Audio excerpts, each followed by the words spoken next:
ہاتھوں کا اٹھ جانا یا سر کا جھک جانا کبھی بھی ہمارے بس میں نہیں ہوتا۔ ہم اللہ کو کبھی نہیں چنتے، اللہ ہمیں چنتا ہے۔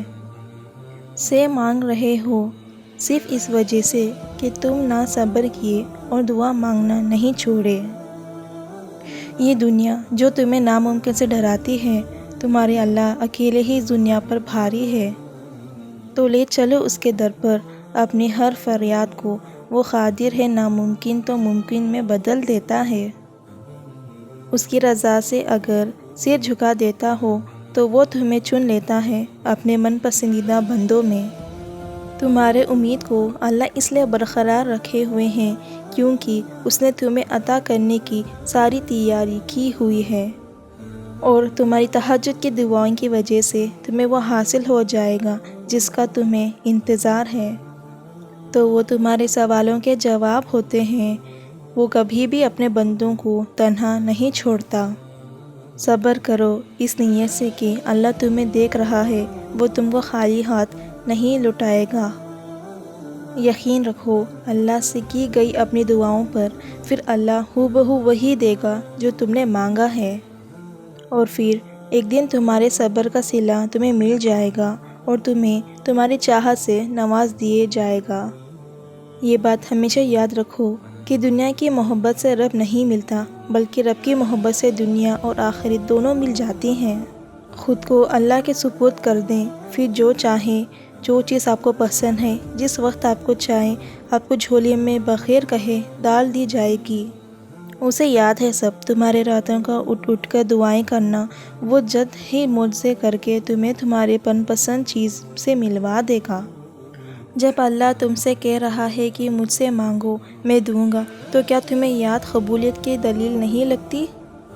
جس کے لیے اتنا انتظار کر رہے ہو وہ تمہارے لیے بہتر نہیں تو اس سے بہتر بنا کے تم تک پہنچا لیا جائے گا۔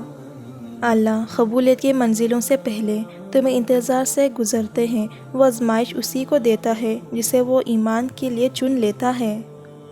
تمہارے در سے تمہارا رب واقف ہے، وہ چاہتا ہے کہ تم صبر کرو تاکہ تم مضبوط ہو جاؤ۔ جب زندگی تمہیں بھی ترتیب کر کے رکھ دیتی ہے، تب اللہ خود تمہیں دعاؤں کے ترتیب دینے کا حق سکھا دیتا ہے۔ اللہ جب توفیق دعائیں تمہارے مقدر کے حصہ لکھ دیتا ہے تو قبولیت کے معجزے خود بخود ہی ہونے لگتے ہیں۔ تم دعا مانگ کر بس صبر کرو، اللہ اجر میں دعا قبول کرے گا۔ یقین رکھو وہ جانتا ہے کہ تمہاری دعاؤں میں کتنی چاہت ہے۔ بس تم اللہ کے راستے سے کبھی نہیں پھرنا، اللہ تمہارے راستوں کو طوفانوں کو پھیر دے گا۔ تمہارے اللہ کو اختیار ہے، وہ چاہے تو لمحوں میں زمین کو، آسمان اور دعا کو تمہارے مقدر کر دے گا۔ اس صبر کے بعد اللہ تمہیں تمہاری چاہت سے نواز دے گا اور تمہیں جو مانگا ہے اسے بھر کے تمہیں عطا کیا جائے گا۔ میں یہ تو نہیں جانتی کہ کب پوری ہوں گے، مگر میں اتنا ضرور جانتی ہوں کہ دعائیں کبھی رد نہیں ہوتی۔ تم اللہ کے سپرد کیے ہوئے فیصلوں کو نہیں سمجھ سکتے، وہ کن فیکون کا مالک ہے، ہر چیز ایک بہترین وقت پر عطا کیا جاتا ہے۔ دیکھو یوں اس طرح مایوس نہ ہو جایا کرو، کیا پتہ اس عرضی تکلیف کے بعد ڈھیر خوشیاں کے آنا ہو۔ وہ زمین والوں کی بھیڑ میں تمہیں پھنساتا صرف اس لیے ہے تاکہ تم مدد کے لیے بار بار اس کو پکارو اور وہ تمہیں سنتا رہے۔ جو نصیب میں لکھا ہوتا ہے وہ ضرور ملتا ہے، کب، کہاں اور کیسے یہ صرف اللہ میرا جانتا ہے۔ پھر تمہاری دعائیں ہی تمہیں ان منزلوں تک لے جائیں گی جن تک پہنچانے کا تمہیں کبھی تصور کیا ہوگا اور نہیں گمان۔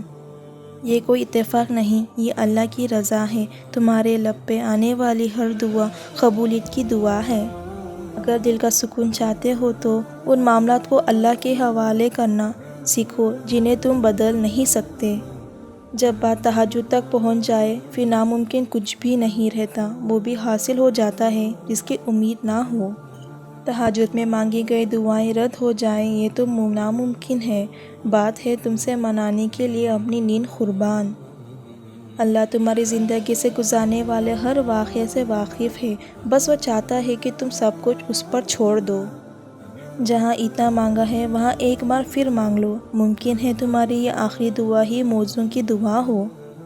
تمہارا صبر آزمایا جا رہا ہے، لیکن اس صبر کا صلہ تمہیں بہترین دیا جائے گا، دیکھ لینا۔